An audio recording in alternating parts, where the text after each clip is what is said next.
Coming up on Tekzilla, Blu-ray and HD DVD. How much will next-gen DVD cost you this year? Plus, does Rock Band rock harder than Guitar Hero? And practice safe storage, Drobo versus traditional RAID. In this week's episode, which is brought to you by GoDaddy.com, TradePub.com, Netflix, and the New York City taxi cab jumping rebel cat.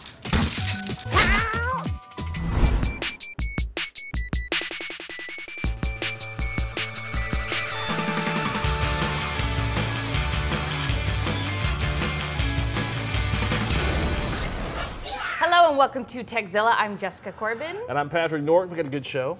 An exciting show. A good show. We're going to talk about RAID for 45 minutes. I mean, it's a party. It's going to be a party, people. Sit back, crack a bottle, and enjoy. Woo! Okay, so last week, we showed you all where to go for the deals for Black Friday. And this gentleman, Dusan wrote in and said you thought it was a little too late to get Black Friday shopping tips on Black Friday. Because people are up at 4 a.m. and our show is released probably at the earliest 10 a.m. East Coast time. 10 a.m. West Coast time. Which is 1 o'clock 1 East o'clock, Coast. way too late for the East Coasters. So We're sorry, Dusan. Yeah. We'll do it at least a week earlier next year. We promise. Yeah. Was there anything new and exciting in your world I've replaced over the holiday?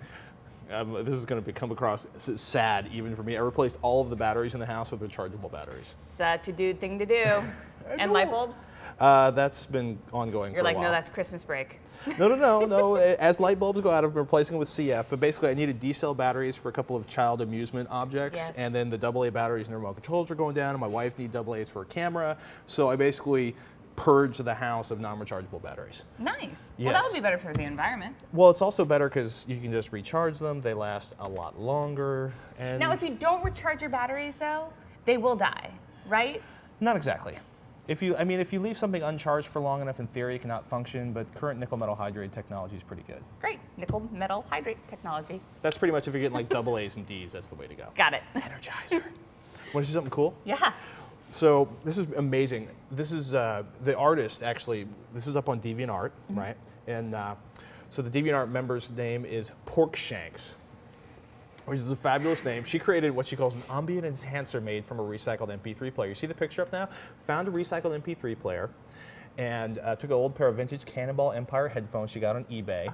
She found, along with the MP3 player, apparently found a nice set of Sony headphones, transferred the guts from the Sony headphones into those sort of stainless steel headphones you're looking on, and basically did a leather strap, brass fittings, and changed the obvious. It's an MP3 player. Is that the coolest looking thing you've ever seen? I love these kind of it's people. It's like the ultimate kind of crazy 19th century strap-on pokey thing. Love it. Love it. We need more of it. I just want to know how long it took to make all that. Yeah, can you email us that? What was her name again? Porkshanks. Porkshanks. Hey, Porkshanks, email us. How long did it take you? Now, a lot of you, right, have amazing high-def televisions at home and not a whole lot of high-def content to watch on them. We hate the dueling formats, period. Blu-ray versus HD DVD, it's stupid, they both look great. More importantly though, at least on the upside, kind of sort of prices are dropping on both Blu-ray and HD DVD players, especially on the HD DVD side of things. Case in point, Walmart a couple weeks ago, $99 HD DVD sell-off of the perfectly worthy Toshiba HD-A2. That's definitely worth checking out. Sorry, I missed it, certainly. We saw the same player in Costco for $180 for sale last week, and it's for sale in mini stores regularly priced around $200 to $250. That's about the rock bottom if you're not going to build it yourself for an HD DVD player. And our next step up would be one of Toshiba's third-gen players, the HD-A30, $300 to $400, which adds 1080p at 60 and 24 frames. It does lack the high-res bitstream audio from the $500 HD-A35, and if your TV can't handle 20-frame 1080p, you might save some cash with the HD-A3. A lot of folks have issues with the 1080p playback. It's definitely been frustrating. The Toshiba players with the HD, the 1080p, boy. HD 1080p A3. Yeah, you just want to like rip your tongue out and beat it senseless. Can we name these things differently in the future? 1080p, 24 Sony? frames per second playback. Yeah. The 60 frames per second, a lot of people have issues with the playback quality on the 60 frames per second second 1080p playback. It seems to be getting better. Whatever brand player you have, you definitely want to make sure you update it if updates are available. Firmware updates can be amazing. Now on the Blu-ray side, Sony's PS3 is no longer the very cheapest options. Sony's BD-PS 300 is down to $350 if you shop carefully. Not our favorite player, but Samsung's BD-1200 is similarly priced, performs a bit better, and has an Ethernet jack on it, so it's really easy to do updates on the firmware. Now, LG's BH100, aka the Super Blue, offers Blu-ray and HD DVD playback in a single box for around $600, but it's a little odd. It doesn't really have the full HD DVD HDI interactive support, which, to translate that into English, is the cool menus that come up and down on the page while you're navigating through an HD DVD. Definitely load the firmware updates for this one. Some people we know have had some issues with the audio. Waiting might not be a bad idea. Prices are going to drop, performances are going to go up, some of the irritating surround sound issues should get resolved, and if you're looking for a better Blu-ray player, definitely check out some of the Panasonic stuff. All great information. Yeah, you're still talking about a fair amount of money, and we've got some friends that are dealing with surround sound issues that are driving them absolutely nuts. So be prepared to experiment a little bit, and remember, HDMI is a spec, not an absolute answer to all things in life. And coming up, how does Rock Band stack up to Guitar Hero? Find out.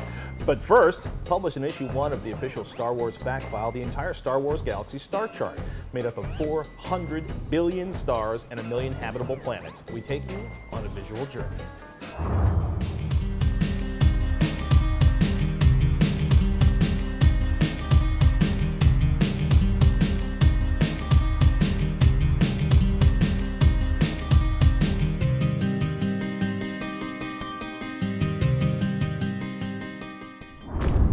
Sponsoring this episode of Tekzilla is Netflix. If you like high def, you can get both HD, DVD, and Blu-ray movies and shows. Get a free trial of them by signing up through a site they set up just for us at netflix.com/Tekzilla. Now, the Guitar Hero franchise has ruled the roost when it comes to musical gaming, but now there's a new kid on the block. That's right, Rock Band was released a couple of weeks ago, and I want to know if it rocks just as hard as Guitar Hero. Joining me today is the managing editor from oneup.com, Garnet Lee. How's it going? Awesome, always great to see another rocker. That's right. So first of all, first thing I noticed with Rock Band is the huge package. Awesome, you get to take home a Foot Locker, right? For your $170, you're walking out of the store with the biggest box in video game history. Which is always a good feeling inside It as is a a gamer. good feeling. Well, you got to have a space for the drums and the guitar, so that's all part of it. Comes broken down. You're gonna have to set this up. It's real quick and easy to set up, and then you got like a little drum kit, looks like a plastic set.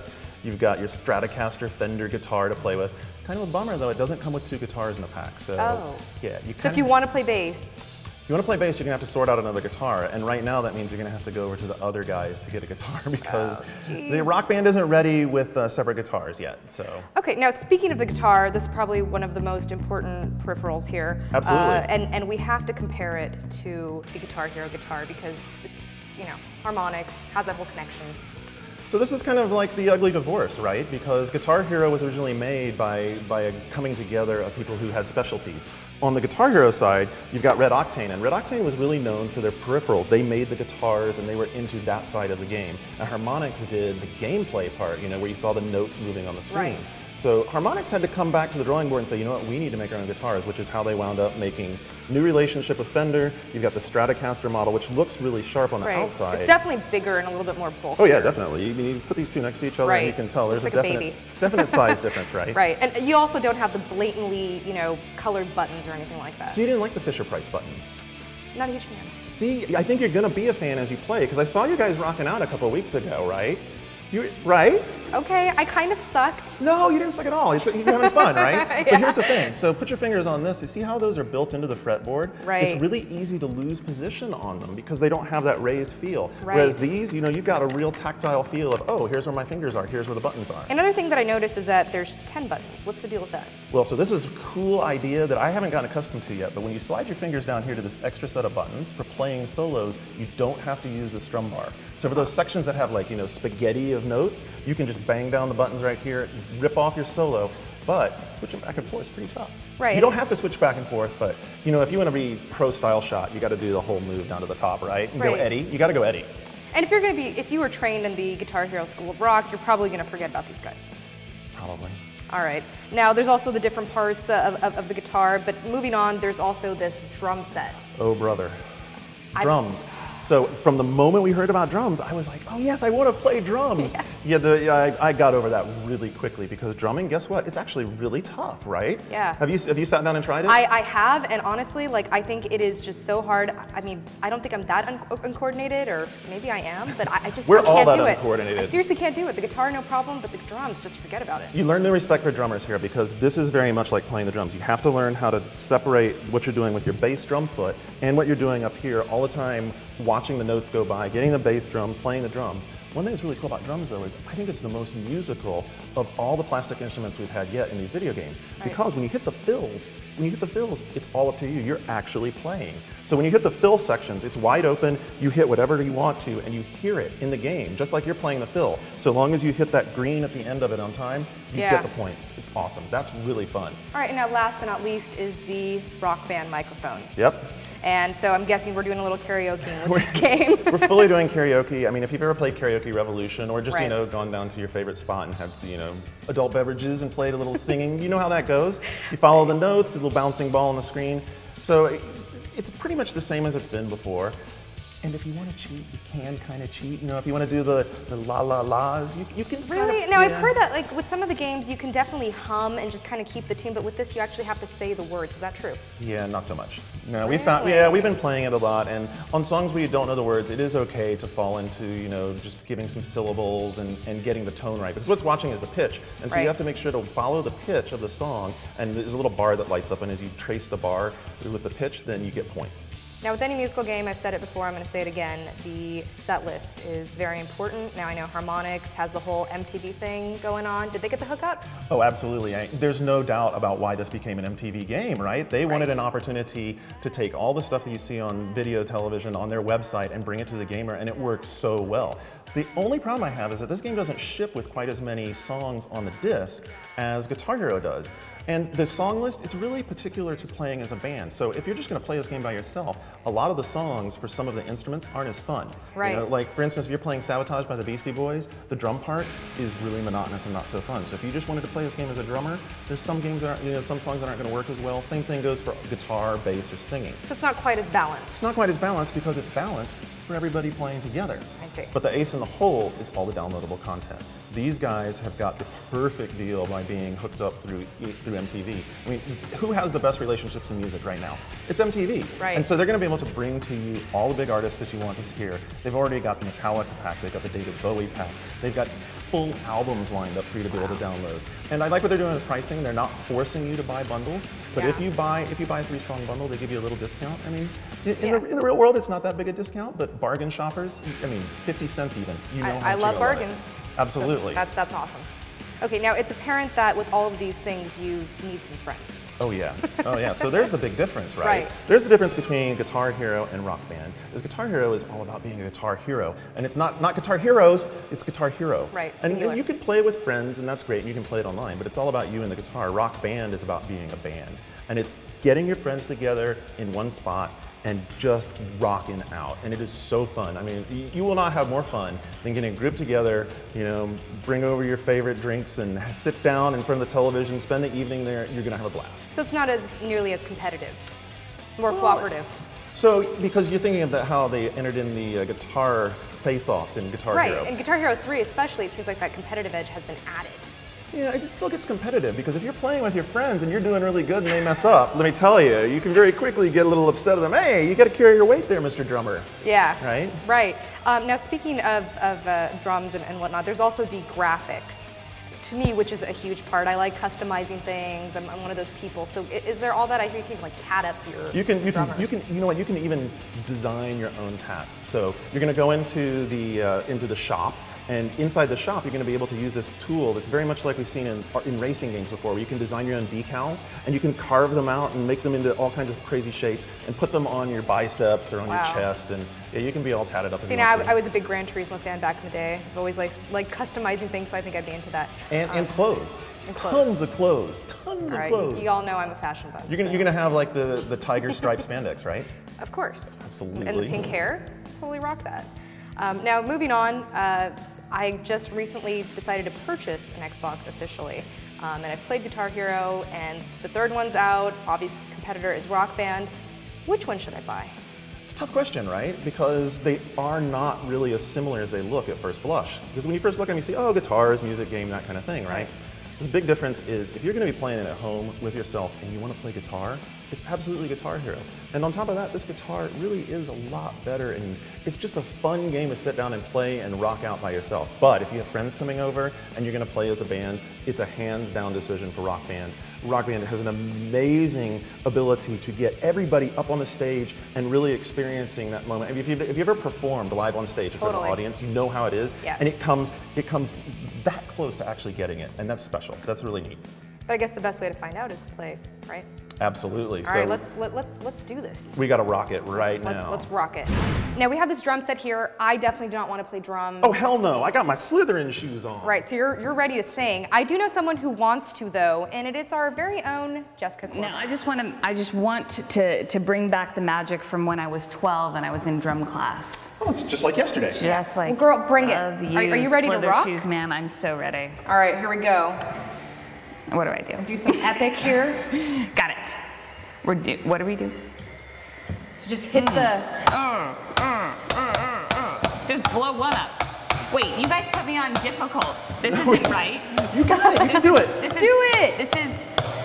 We can't fail, is Jessica. why- Just keep going, man. This is why I failed drum class. It doesn't matter anyway. I didn't want to wear Wait, you didn't tell me you failed. Because it happens too Knee fast. pad. And it feels so Jesus, good. you It's didn't- like walking I just- on glass. Feels so cool. Feels so Why is alright. there no guitar So in this? Now, how do you groovy. know It's you're out doing of your sight. job? It's right there. You can't touch it. Oh, Smell it. 'cause- The taste is so oh. sweet, but it makes no Got difference it. because it knocks you off your feet. Hey, Hey. you want it all, Sing but it. you can't Yeah. have We are rocking it. hard. Okay, Oh, so yes. I swear to goodness, what's coming up next in Co-Red is going to be much better than all of this. Aw. I mean, you guys are great. I just suck.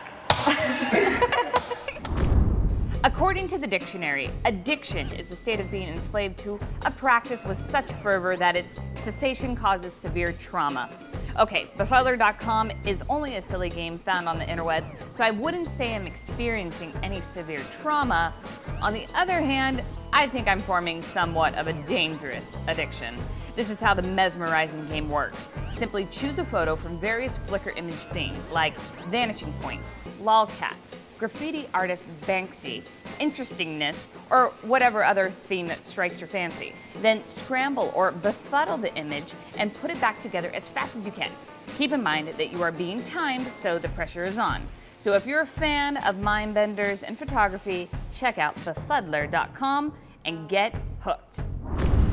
Don't forget to get your free tech journals and tech magazine subscriptions from tradepub.com. They have some really popular and cool magazines available like Avionics, eWeek, Software Magazine, Information Week, and Internet Telephony, plus tons more. Sign up to get any or all of them completely free at tekzilla.tradepub.com.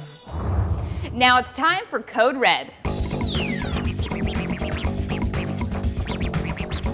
So a little while back, I told you all about the fact that I had a computer meltdown. All of a sudden, it wasn't working. The battery, the clock, it was all off. So Cody at Apple Service and Support sent in a possible fix for my notebook with the dead clock. So it was resetting the SMC, aka the System Management Controller. It's a chip on the motherboard, or the logic board in Apple speak, in MacBooks and MacBook Pros that controls power management in the laptop. So stuff like the backlight on the monitor, how the hard disk spins down, sleep, wake, you get the idea. So sometimes, as Apple says, quote, the settings in the System Management Controller may become unusable, which can result in operational anomalies with the computer. Usually stuff like not waking from sleep and not charging. As a last resort, you can perform an SMC reset, which returns the settings in the hardware to default and forces the computer to shut down. Apple says a basic restart is sufficient for more problems. If force quit, restart, or holding the power button down for 10 seconds to force a shutdown doesn't solve the problem, then try the reset. So, how do you do it? I have my lovely Vanna here to help. Thank you for being here, Vanna. Good to be here. Okay, so number one, if the computer is on, turn it off. All right, the computer is definitely, absolutely, what have you done to this poor thing? It's off. It's been through a lot. Two? Okay, number two, disconnect the AC adapter and remove the computer's battery. Done. Quick hands. Number 3, press and hold down the power button for 5 seconds and then release the button. 5, 4, 3, 2, 1. And number 4, reconnect the battery and AC adapter. I like it. We got an email in from Joe, actually, Yeah. too, that had some really good information. Turns out these don't have a battery inside them for the clock. They actually have a capacitor. So if your battery runs all the way out, the clock will zero itself back to like 1969 or something. Yeah, exactly. You just Sorry. Nice. So you're going to have, if that happens, first place to check is actually your preferences panel, reset it, and make sure your battery's recharged before you shut your notebook off again. Okay. But I think we're good. And that was number 5, press the power button to restart the computer. Vanna got ahead of I'm himself. so sorry. It was the dropping the thing, it rattled me. But look, the screen still works, kind of. The screen still works. Oh, but that wasn't a good sign right there. No, okay, look. so if that doesn't fix the problem, then off to the repair center it goes, AKA Patrick's house. It's looking good. We got an apple there. Anyway, so we're gonna let this load. We're gonna see if his magic worked. Moving on. We got a great question from Saeed in Saudi Arabia, actually. It's pretty interesting. A lot of folks, he says, need more storage at home. Can you too, that would be us, help the rest of us, that would be you, who are really lost at choosing between, say, a Drobo and Buffalo's Terastation Pro 2. So that's Saeed in Riyadh. So we should actually put this into context. There are 2 major differences between the Drobo and a box like the Terastation. First, the Drobo has no networking built in. It's USB only, which means you have to connect it to a computer if you want to share the data on it, like, you know, an OS X machine, a Windows machine, a server, something like that, via the USB port. That's the only way you're getting information on and off of this. So technically, this isn't a NAS box. It's not network attached storage. I love just the simple design of this. So second, the Drobo is designed to be dead simple to maintain, and if you can tell the difference between, you know, a green light and a red light, you can take care of a dead drive. It's pretty cool, and basically it's got a little application that runs on your system, monitors the behavior, and what's nice is they both offer RAID options, right? Terastation has RAID 1 and RAID 0. I'm not real big fans of those for long-term storage of data, but, you know, for all intents and purposes, they both have RAID 5. The Drobo only has RAID 5, oversimplifying on how it works, which can restore data if you lose a drive. So let's say drive dies, they're hot swappable too, actually, so you don't have to really think too much about this. You know, basically if it's like add a drive here or drive failure replace, you yank the drive out, put a new drive in, and you're good to go. It's basically, if you can follow the lights, there's no like crazy third-party administration software you have to deal with. There's no matching drive sizes like you would on a traditional RAID. You know, maintaining a traditional RAID like the Terastation usually requires a bit more technical administration. And another nice thing, the Drobo doesn't require you to have the same size disks like a RAID does. Like if you put like 3 different size disks on a RAID, whatever the smallest disk is, that's going to basically be the size for all 3 of those disks in a traditional RAID.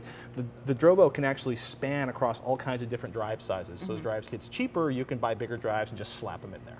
Nice. I like it. Oh, be warned, if you pick like a 750 gigabyte drive and a 100 gigabyte drive, the smallest drive is going to limit the Drobo storage capacity. It can't back up nearly as much data on the 100 gigabyte drive as the other 2, for example, so you want to keep the capacities pretty close. And neither of these are cheap, but in theory, they're a lot safer than, say, a single hard drive. Yeah, single hard drive's cheap, easy to use, great to carry from system to system, but if the single hard drive fails, you are done.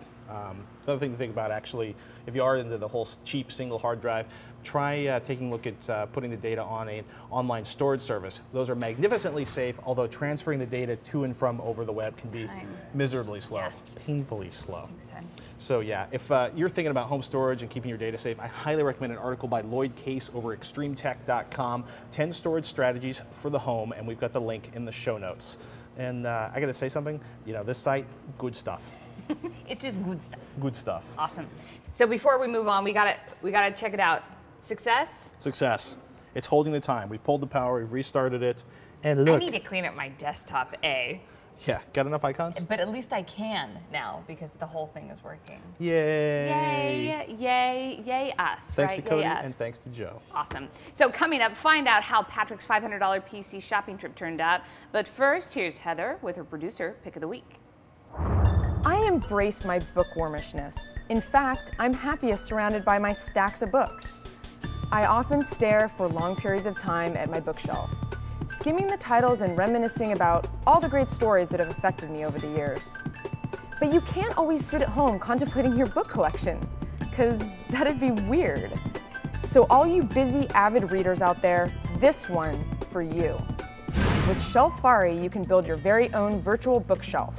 With an unlimited amount of books, by entering a title, author, subject, or ISBN number. Then you rate, review, discuss, and discover books. Create online groups or virtual book clubs and keep tabs on what you've read and what you want to read next. You can even spruce up your blog by adding your bookshelf with a handy widget. Expand your bookshelf horizons with Shelfari. Big thanks to GoDaddy for reaching out and sponsoring Tekzilla. If you want to make an impact online, do it with GoDaddy.com. .com names as low as $1.99, plus world-class hosting, fast and easy website builders, and much more. Enter code TEK5, T-E-K-5, when you check out and save an additional $10 off any order of $40 or more. First of all, I want to thank Professor Enriquez for the correction in our astronomy package from last week. The image was the Ring Nebula, not the rings of Saturn. Thank you for the correction. Yeah. So I went shopping after last week's show. Yeah? PC parts. Oh. I went shopping for shoes. That's The weird. first box arrived early. Did your shoes arrive early? Haha. So here's, after some serious shopping on Newegg in our local computer store, CPU ended up with an Intel E4500, even better than I expected. A Spire cooler, which turns out I didn't need it because this is the retail box and it has a cooler inside of it. Oops. Sapphire 2400 Pro, which is probably the first thing I'm going to upgrade, $45. And, excuse me, memory, 2 gigabytes of G.Skill DDR2 800. That would be here. The motherboard hasn't arrived yet. And the DVD player, which so new it squeaks. Okay, I won't Bubble squeak wrap. So that's $320, 94 cents from Newegg.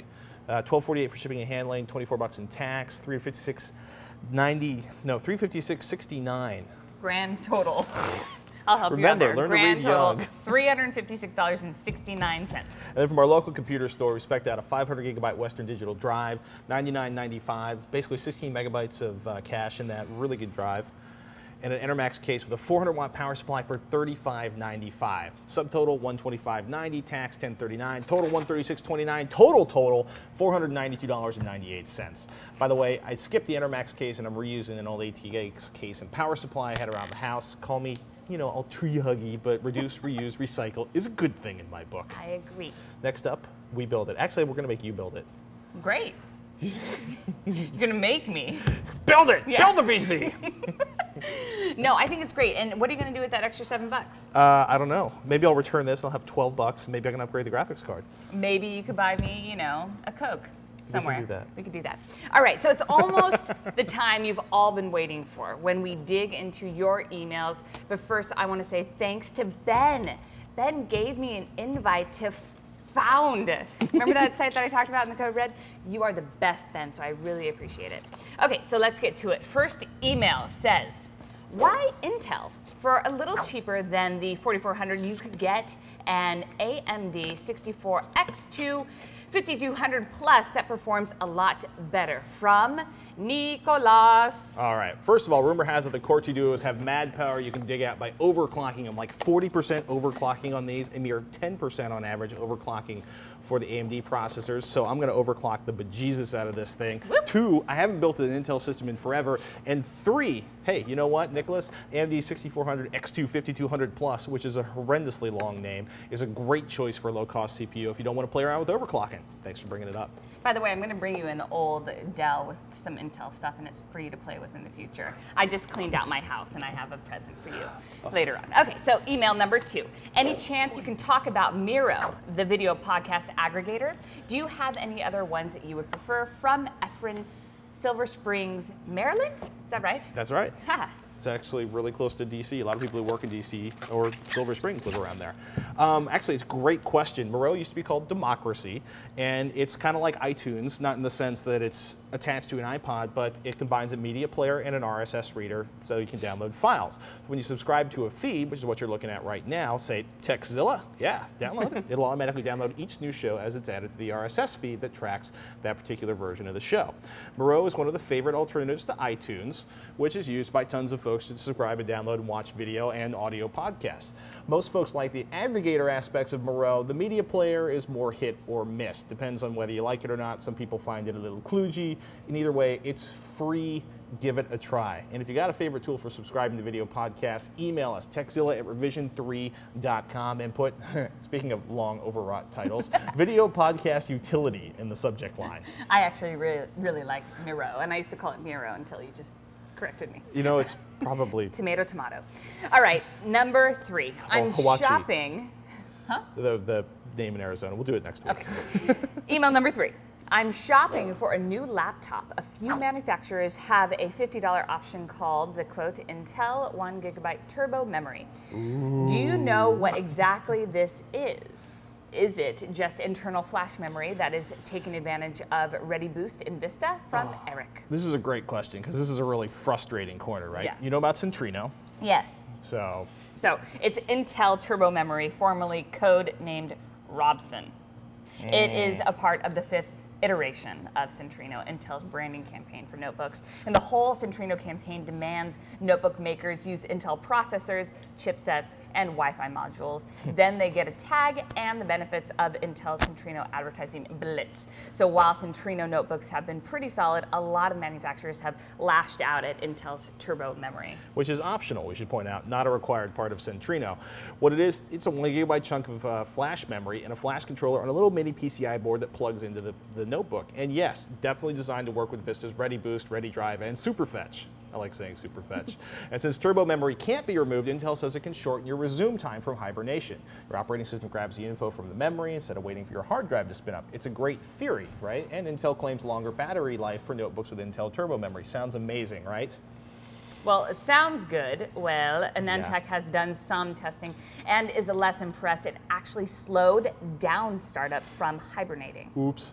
Intel said that the test unit Anantech had wasn't configured properly. Anand tested a second notebook and said things went better. Anand hopes for battery life increases around 5 to 10%. Which is not bad if you're looking at a couple hours of battery life. Now, on the Vista Ready Boost side of things, Anand found that turbo memory helped, but going to 2 GB of RAM from 1 GB had almost the exact same effect. Do you need it? Probably not. We'd go for more system memory first, but chances are you can get the turbo for $50 and the 1 GB RAM upgrade might be more. So it's an interesting idea.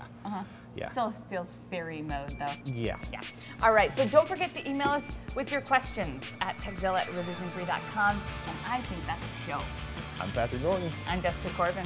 See you guys next time.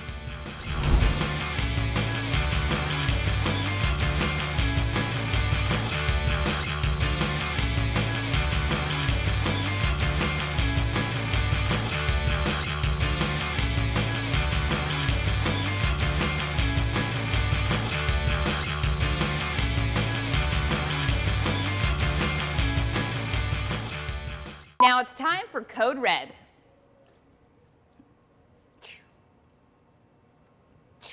At Apple service and support. Now it's really broken. But I wanted to shimmy. You guys think so?